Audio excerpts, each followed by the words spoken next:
Morning. Morning. Couple of fitness concerns, if we run through some of them. I've written Emil Smith-Rowe, Tomiyasu, Jesus, Jorginho and Zinchenko. If you can start there and if there's any others. Well, the update is that some of them have been progressing better than others. We have a training session again today. Some of them they've done a few bits this week, and I'm positive that hopefully we're gonna get a few back for tomorrow. Any definitely ruled out for tomorrow? At the moment, no. No. But given the week you've got and the fact that you are managing a couple of those injuries, how important is it to use your squad in the right way, bearing in mind you've got Porto and Newcastle after Burnley? Yeah, well, we have to go game by game because at the moment in certain positions in the last few weeks we didn't really have a choice. We have to play them. We didn't have any other players to do so, and we had the chance during matches especially to make some changes and adjust the minutes and the load of certain players. We have tried to manage that in the best way because, as you said, it's going to be really important. From the fact none of them at this stage ruled out, there's no serious, no worse, like Jesus isn't going to be longer? No, there's not big setbacks on any of those injuries, and Thomas Partey as well is progressing really well. So Really hopefully, well, I don't want to say too much, but he's looking very good and he's on the field already. on the field already. Yeah. So, a couple of weeks. Hopefully. Because you know we'll hold you to that next Friday. Okay. 4 wins, 16 goals. You're right, kind of where you want to be. That's kind of part of it. The other part is how you stay there and keeping that momentum going. You know, how hard is that? Because it's kind of human nature. You work that hard to get to this point.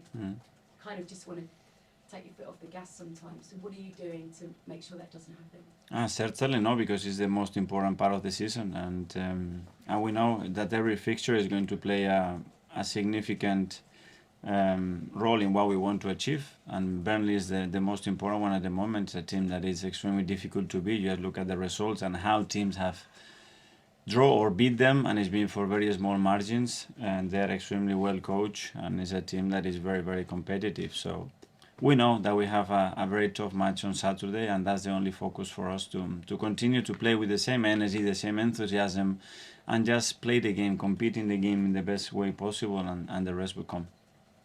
2 points and 1 goal separate the top 3. It's the tightest for probably a decade. I mean, you're probably going to tell me you don't look at the final margins right now, but to be a part of what could be a really interesting, competitive, compelling title race, that must excite you as you sit here with, 14 games to go? Yes, and we want to be there, and that means that we've done a lot of things right during the season.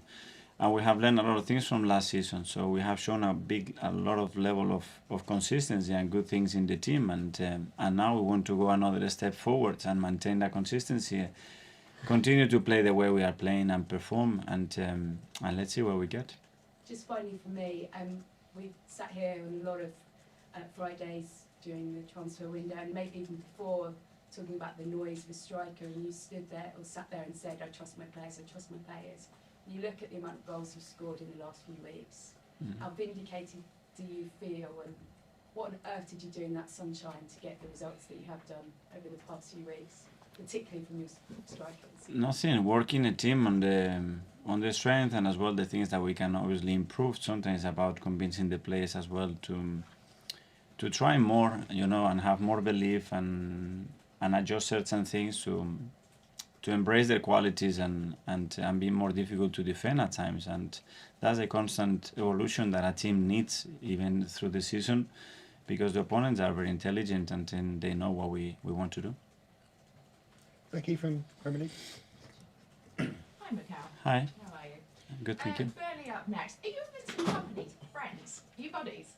Friends, buddies. Well, we know each other really well. I have huge respect for him. We had a really good relationship when we worked together, and now as well. And I have a huge admiration for him. When he was a player, when I worked with him and he was captain, the way he conducts himself, he's got a special aura around him.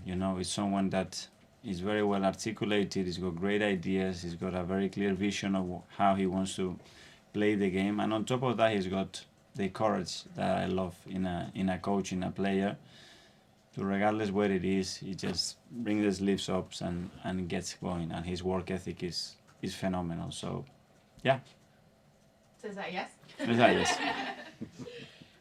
Look, Arsenal have got the chance to potentially win their first 5 league games of a calendar year. That has never been done in the history of this football club. When you are at the top, are you always looking for like little extra bits of motivation? Do you take that? Do you use it? Were they even aware? Yeah, there are moments and things that obviously they are motivating, and the players are aware sometimes not even aware of certain things that we've done or records. But it's another extra thing. The focus obviously is in the game and what we have to do to earn the right to win it. And if it comes, great. When you talk about earn the right to win as well, when you lose a game, it's often spoken about you have to move past it and just leave it where it is. When you win a game by such a margin against, like you did against West Ham, do you almost have to park that as well and not Faster than the you've got to defeat. get carried away with it? The defeat in the tummy sometimes is good for 48 hours. When you win, and the way we did it, take very positive, take that energy, carry on, but that has to drive to even a better energy and a better will to keep improving, because there are things still that we can do much better. Thanks, Mikel. Thank you. George from BBC. Thank you. Mikel, you mentioned Vincent Kompany. When you first joined Arsenal, you had a bit of a slow start and it just seemed to click. Do you think it's going to come for Vincent and where they are in the league, and Burnley just need to stick with him and it'll come together? Well, I think he has already started last season. What he did, what they did in the championship was phenomenal. It was a record season for them, and to do that, you need to be exceptional at what you do. If not, it doesn't happen. And big credit to him. But it's the way he can convince people as well, because even when they went through a difficult period, and look at the players, how they behave, the staff, the crowd, they are with him. You know, they follow him and they are constantly trying to do what he demands them to do. And they've been really competitive. In my opinion, they've been really unlucky with a lot of the results that they had this season. Can I just ask you a couple of your players? 2 of your new signings have seemed to settle down a little bit, but what have you made of Kai Havertz in recent weeks? He's got a little criticism at the beginning of the season, but just how much you enjoy managing him. I love him. I think we all love him as a player, as a person, everything that he brings to the team. There are 2 or 3 moments the other day with 4, 5, 6-0, and how he tracks people and how he's defending the box and then how he's attacking the box, the position that he's constantly threatening the opponent's box as well, that I really like. And you ask him to play as a 9, as a right attacking midfielder, left attacking midfielder, on the base defending, and he does it. It's just a joy to work with. And David Raya, he seems really settled down. There was a lot of questions about him, but he's excellent with his feet, isn't he? But do you just think it's just taken a little while for him to click as number 1? No, well, especially what I like about David as well is what he does in goal and the things that he prevents that sometimes you don't even see because they don't happen, because he has anticipated to them. But yeah, obviously he had the environment that was very challenging. But that's what I love about him. The players with the courage and the character and personality, when even it's like this, that they want to be themselves and they push themselves to do that. And he has earned the right to be very respected, and I'm really happy that he's doing it. And just a quick one, Mbappe's leaving PSG at the end of the season. I think we all know where he's going, but... You know. Well, the talk is Real Madrid, but I just wonder if the talk could be Arsenal potentially. Would you be interested? Well, when there is a player of that caliber, we always have to be in the conversation. But as you said, it looks in a different way. That's what I would say. Ian Toxwell. Hi, Mikel. I hope you're well. Hi. You said earlier you've learned a lot. You and your team learned a lot from what happened last season. What exactly have you learned moving into the last part of this season to perhaps give a chance of winning? Well, what I said, the most important thing to impact at the end of the season is to have the squad fully available. For me, it's requirement number 1. And at the moment, we don't have it. And we're going to have to have it. And we are working really hard to have it. This is the requirement number 1. The 2, 3, 4, if we don't have that one, it's going to be difficult. If we have her, I think we have a good chance. So if you can't get your whole squad fit and keep them fit, you can't win the title? No, I'm not saying that. I'm saying that it's more difficult. especially in certain positions. When you have 2-3 playing certain positions, you can always vary and change it. But there are certain critical positions that then it becomes much more difficult. Yes. You're playing a team who are towards the bottom of the table, and most people think are going to get relegated. Is that more difficult sometimes than it is when you take on a team who are, like last week, West Ham, kind of having a good season, not right at the top, but just below the top? Yeah, you just have to see the recent games when they went to Anfield, what they did, and how Liverpool beat them. And it's going to be at home, which is going to be even more difficult. So, very tough. And everybody says, rightly, about you in your time here, you've always stuck to your principles. You know, the famous phrase about the project. And, Vincent Kompany, is he right to be sticking to his principles at Burnley, even though they're not winning a lot of games? Would you say that's the thing a manager has to do? I don't know, everybody has to feel. I think if you don't feel what you are doing, it's impossible to transmit it. And we have an idea, and the players have to buy into it, and they have to execute it. So when you don't really feel it, I don't know how you transmit it. Maybe for a game, but in a period of time, I think that gets diluted, and then you lose them. Okay, Art from the Athletic. Hi, Mikel. Hi. Something you said on David, you said that he prevents things that you don't even see. Mm. What are those things that maybe we wouldn't see that he prevents? Have a look at the game again. I'm not going to tell you. Okay. One thing I have seen from watching the games is he's very quick with his distribution. Yeah. That seems to help the attack quite a lot. Is that something that you've wanted him to do more? Or is it something he's just kind of taken himself? Yeah, there are opportunities in the match, obviously, when you can play fast and the door is open, that you can maximize those situations like every team does. And with your squad so far this season, have you been able to field a team you've wanted to often, and does that even matter? I'm just talking about not having all of your players available all the time.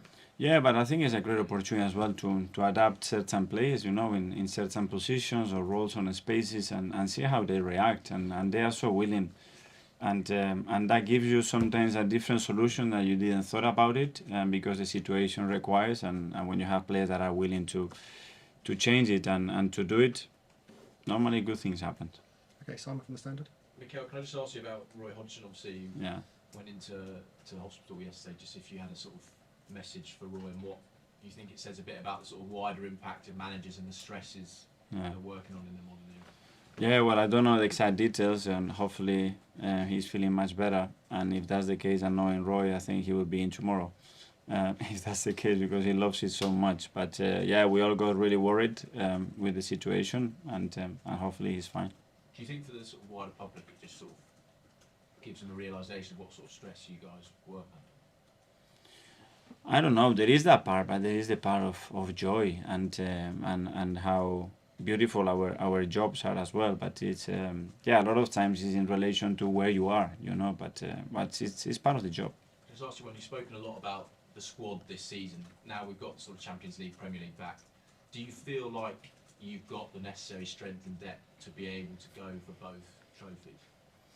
Well, I don't know. That's the decision is going to say that. It's going to depend that the availability that the squad have in the moment, and certain positions, as I said before. That's going to be, in my opinion, the key. Okay, we'll take one more in the live section from Kaya. Hi, Mikel. Hi. Ask about Fabio Vieira. He's sort of nearing getting back to fitness. How far is he, and how well is his? Very close. He's been training already for a few days with the team, so I think it's very close. He's evolved probably faster than we expected, and he's in a good place. Is there a chance he could maybe make the return to his old club, Porto? There is a chance, yeah. And just one more on Carlos Cuesta has been linked to potentially Norwich job. I'm not going to ask you anything about that, but how much of a compliment is it your coaching staff being linked to managerial jobs? Do you support them in those kind of? Yeah, that's great. What has happened not only with the coaching staff, with certain staff as well, and other clubs trying to come and get them, which is always a really good sign that they're doing a really good job, and we have the right people here.